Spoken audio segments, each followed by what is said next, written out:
Connection में आज हम बात करेंगे महिंद्रा एंड महिंद्रा की। महिंद्रा ग्रुप की इस कंपनी का नाम देश की लीडिंग ऑटो कंपनी में शामिल है और कंपनी ने इलेक्ट्रिक व्हीकल पर अपना फोकस भी बढ़ाया है और कई नए मॉडल्स भी लॉन्च किए हैं। कंपनी के मैनेजमेंट से ईवी और फार्म सेगमेंट में ग्रोथ के आउटलुक पे हम चर्चा करेंगे, साथ ही तीसरी तिमाही में नतीजों पर भी बात होगी। चर्चा के लिए हमारे साथ जुड़ गए हैं महिंद्रा ग्रुप के प्रेसिडेंट और ग्रुप CFO अमरज्योति बरुआ। आपका स्वागत है हमारी इस बेहद खास पेशकश में। और चलिए, यहाँ पर पहला सवाल होने वाला है आपके स्ट्रॉन्ग ईवी पोर्टफोलियो को लेकर, और इसमें एक रीसेंट लॉन्च BE06 और साथ ही XUV E9 भी हमने होती हुई देखी है। लेकिन अब ये जो मॉडल्स हैं, वॉल्यूम ग्रोथ के लिहाज से इनकी कंट्रीब्यूशन को आप कैसे हमें समझाएंगे, और इनिशियल रिस्पॉन्सेज, शुरुआती रुझान की अगर मैं बात करूं तो कैसे आते हुए दिखाई दे रहे हैं? जरूर। पहले तो बोलूंगा कि हमने अभी वॉल्यूम कोई ऐसे आउटलुक नहीं दिया है, और देखते हैं 14 तारीख को ओपन हो ही रहे इस फ्राइडे, तब पता लग जाएगा कि वॉल्यूम कितना मिलेगा। लेकिन जनरली जो आपने रिस्पांस पे क्वेश्चन पूछा, उसमें मैं बोलना चाहूंगा कि ओवरऑल प्रोडक्ट बहुत वेल रिसीव्ड रहा है मार्केट में। फीडबैक बहुत पॉजिटिव है। हमने क्या किया था, हमने एक्सपीरियंशियल ड्राइव्स किए थे। ये आइडिया था कि थोड़ा लोगों से फीडबैक ले, कुछ अगर ट्वीक्स करना हो प्रोडक्ट में तो कर लें लॉन्च 14 फरवरी से पहले। उन सब एक्सपीरियंशियल ड्राइव से, जो काफी एक्सटेंसिव अक्रॉस सिटीज हमने एक्सपीरियंशियल ड्राइव्स किए थे, उनसे काफी पॉजिटिव फीडबैक मिला है। आपने उनके कुछ कुछ सोशल मीडिया वगैरह में देखे भी होंगे वीडियोस, प्रोस्पेक्टिव कस्टमर्स उनके फीडबैक का। सो जनरली फीडबैक पॉजिटिव रहा है और काफी यूनिवर्सल रहा है। तो देखते हैं अभी 14 तारीख को। बरुआ जी, ये बताइएगा, ईवीज की प्रॉफिटेबिलिटी को बढ़ाने के लिहाज से जो मार्जिन प्रोफाइल होता है ICE व्हीकल्स का, वो ईवी से कंपैरिजन में कैसे होता है? किस तरह की स्ट्रैटेजीज भी आप यहाँ पर एक्सपेरिमेंट कर रहे हैं जो इस गैप को भरे और प्रॉफिटेबिलिटी ईवीज में इम्प्रूव करे? तो ईवी में जनरली क्या होगा, इनिशियल ईयर से 2 इयर्स में बोलूंगा, जो डेप्रिसिएशन बर्डन काफी रहेगा, क्योंकि हमने काफी स्पेंड किया है कैपेक्स पे, जैसे आपको पता है। तो जनरली आप देखेंगे कि प्रॉफिट लेवल पे मार्जिन्स कम रहेंगे। इनफैक्ट इनिशियली तो लॉसेस ही होगा, जो नॉर्मल रहता है। कोई भी आप लाइन स्टार्टअप करें एकदम स्क्रैच से, तो वो नॉर्मल है। हमारा पूरा फोकस रहा है कि per unit margin levels negative ना हो, और प्राइसिंग भी वैसे किया गया है और कॉस्टिंग भी वैसे किया गया है। तो आप अभी अगर आप आगे का देखें तो हमारे पास दो लीवर्स हैं। एक तो है, जैसे वॉल्यूम ग्रो होगा तो हमें काफी वॉल्यूम लेवरेज मिलता है इस इंडस्ट्री में।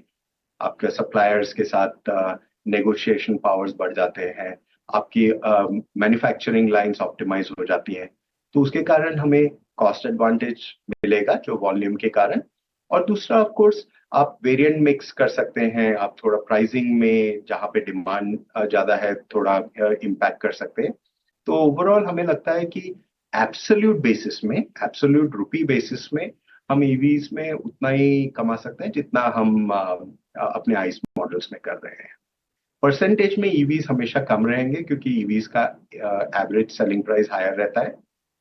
तो और GST के इम्पैक्ट, हम हमेशा नेट ऑफ GST इम्पैक्ट देखते हैं, तो इसीलिए ईवी का परसेंटेज मार्जिन कम रहेगा। ये बताइएगा, एक्सपोर्ट्स के लिहाज से अगर हम बात करें, रणनीति 2025 में आपकी कैसे रहने वाली है, और कौन कौन सी ऐसी की ज्योग्राफीज होगी या ऐसे कौन कौन से रीजन्स होंगे जहां पर आपका फोकस रहेगा? देखिए, हमारे कुछ स्ट्रॉन्ग मार्केट्स है जहाँ पे ऑलरेडी प्रेजेंस है और हम काफी अच्छा कर रहे हैं। इनमें मैं काउंट करूंगा Australia, south Africa, Chile. In markets में हमारा काफी फोकस रहेगा, क्योंकि हमारे प्रोडक्ट्स वहाँ पे वेल एस्टेब्लिश्ड है, एक्सेप्टेड हैं। और हम प्रोडक्ट लॉन्चेस के बाद आप देखेंगे कि जनरली शेयर भी हमारा इम्प्रूव हो रहा है।